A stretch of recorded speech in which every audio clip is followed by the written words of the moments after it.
There in the UK, there are discussions, and I'm not sure we've seen it kind of come to full fruition yet, but there are definitely discussions about how you bring in to kind of similar army reservist type model where you bring in those sorts of individuals into the armed forces to support from a kind of cybersecurity point of view, and not least because I think the other aspect of it, right, is that the public sector can only pay so much, and the salaries that people can get in equivalent roles outside of the armed forces or outside of the public sector, outside of government, are kind of considerably higher. And so it's obviously quite attractive for those individuals to, kind of move ship.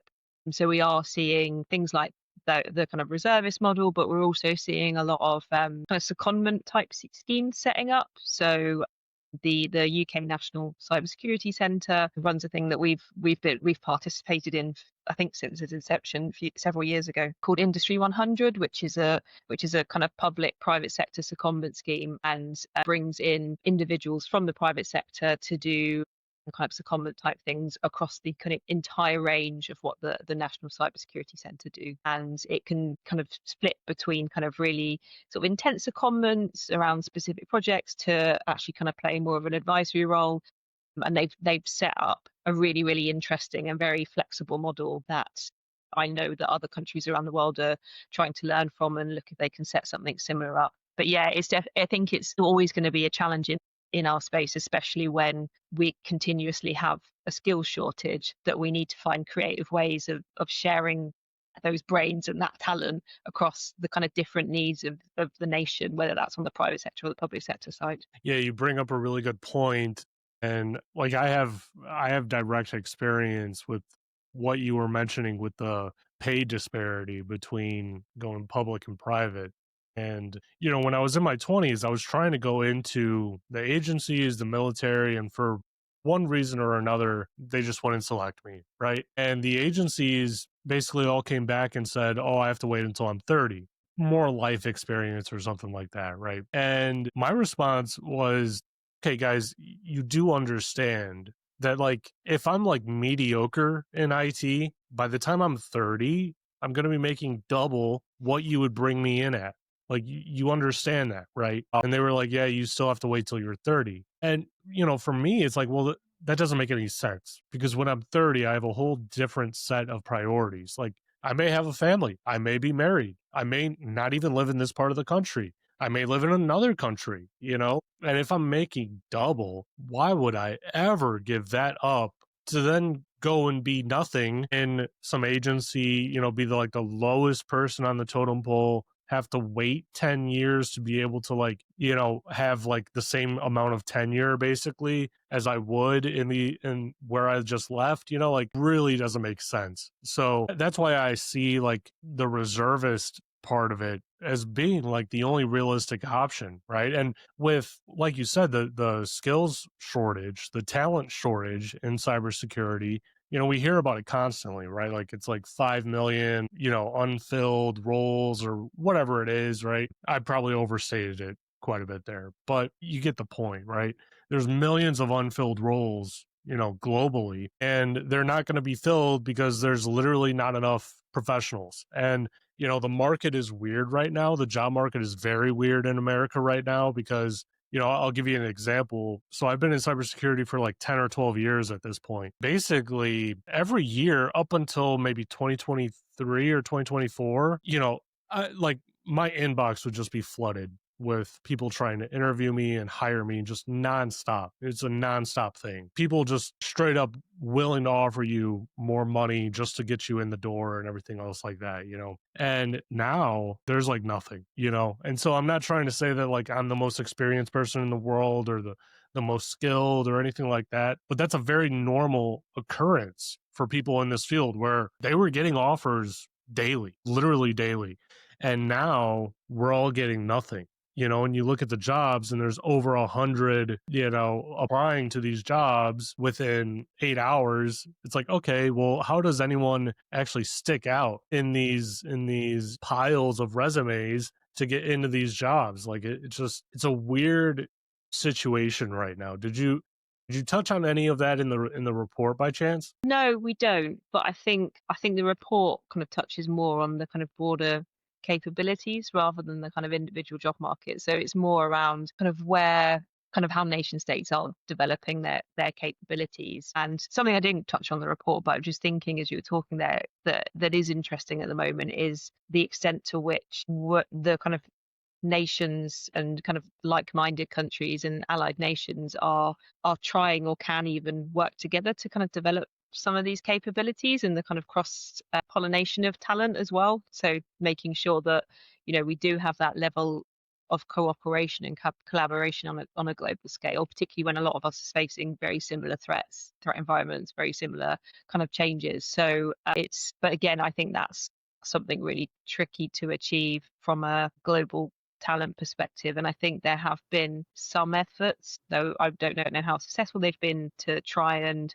create kind of talent frameworks and skills frameworks that go across different countries. So the UK and Singapore, for example, had kind of agreed to develop professional standards that can be applied both in the UK and Singapore. So if you're buying somebody with a level of kind of accreditation in the UK, that is kind of applicable in Singapore and vice versa, just to try and enable some of that global movement of talent where nations do have shortages and they need to kind of bring in talent from abroad. So yeah, I think it's a pretty complicated picture, and I think different countries seem to be going through different phases in their kind of talent pools and kind of where they are seeing shortages. But yeah, that doesn't sound great in the US at the moment. I'm sorry. Yeah, it's weird right now. Thankfully, I'm employed, but I know a lot of people that have been off of work for 10 plus months. And it's like, man, like, what are you talking about? Like, I've worked with you, you have all the right certifications.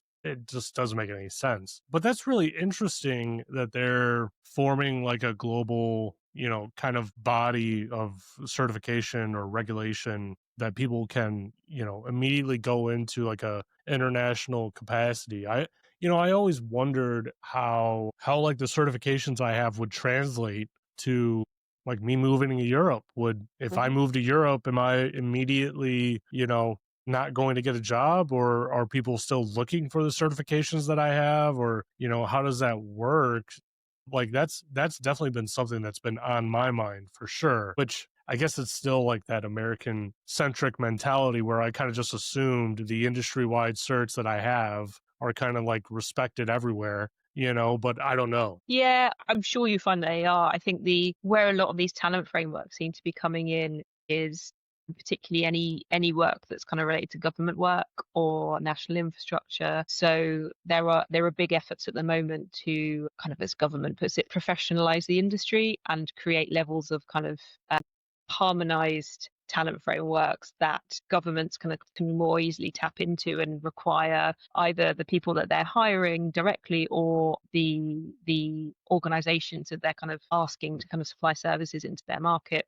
They are asking them to meet a certain kind of government-backed accreditations that have been harmonized. So in the UK, it's the kind of UK Cybersecurity Council, and this is kind of a new initiative to have kind of chartered professionals in the same way that you would have chartered professionals in accountancy or in medicine or those sorts of sectors. And so government really does want to create more of a harmonized talents framework that it can go, yes, those people are sufficiently signed up to a level of ethics and accreditation that we as the government are happy with, that they can kind of work for us. I think the flip side of it is, particularly in the UK at the moment, the cybersecurity industry has been recognized as a big potential growth sector, not least because if you want to grow the other parts of the economy, you need cybersecurity, you need good digital security, and so kind of acting as an underpinning element to that, but also seen as a sector that's going to grow and deliver the economic growth that we're all after at the moment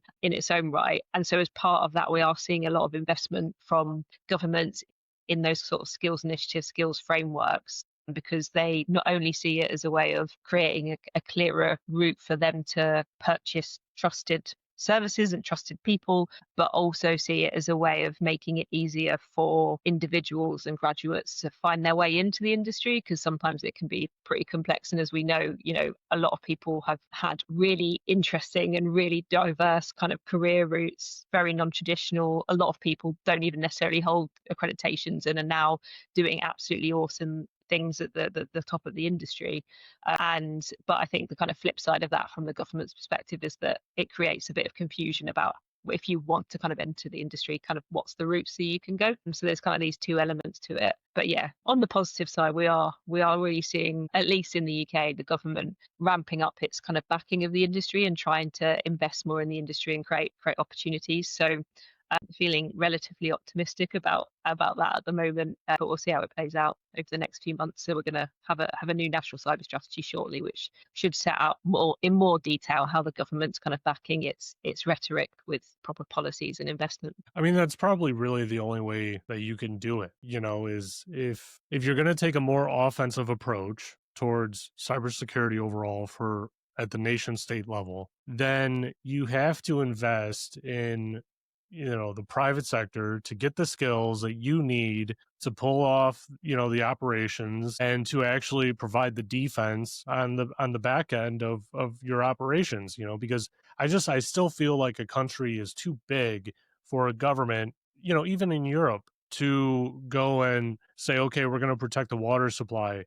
Well, Hmm. how many companies are in between you and the actual water that gets to my house? Like there's probably Yeah. a lot. There's probably a lot of IoT controllers and, all this other stuff, right? And so for any government to say, oh, yeah, we're going to secure it all, it's not very realistic. If you're going to secure it all, that means that you have to really bolster up these companies with talent that can actually do it and really drive it home to them that like, hey, you have to secure this no matter what.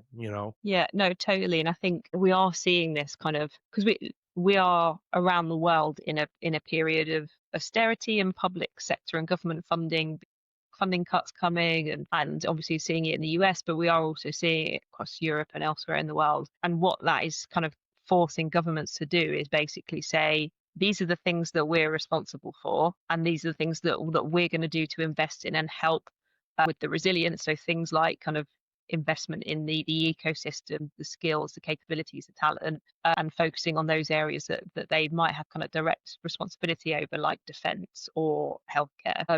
But also at the same time, we are continuing to see the regulations that a lot of organizations are subject to tighten and strengthen. And then so in order to meet that bar, it's you do need the kind of two sides of the coin, because organizations need to kind of meet this resilience bar, both because it's the right thing to do and is necessary, but also because increasingly regulations are dictating to them that they need to do that, and dictating to more organizations as well that they need to do that. I think in Europe at the moment, there's a couple of pieces of legislation that are going through or have gone through, and that will basically mean that literally thousands and thousands more organizations that have never had to apply these rules before now have to apply them. But when you've got that, like you said, you also need the people and the capabilities to help deliver that level of resilience and meet the expectations that governments are expecting. And so, I think it's a good thing that we are seeing some recognition from governments that they do need to play that role from an ecosystem development perspective, and make sure that they're acting as that kind of skills developer, but also the kind of convener as well, and bringing together the respective parts to collaborate and develop the things that those organizations will need to be able to access in order to deliver on their ever strengthening expectations of businesses and organizations.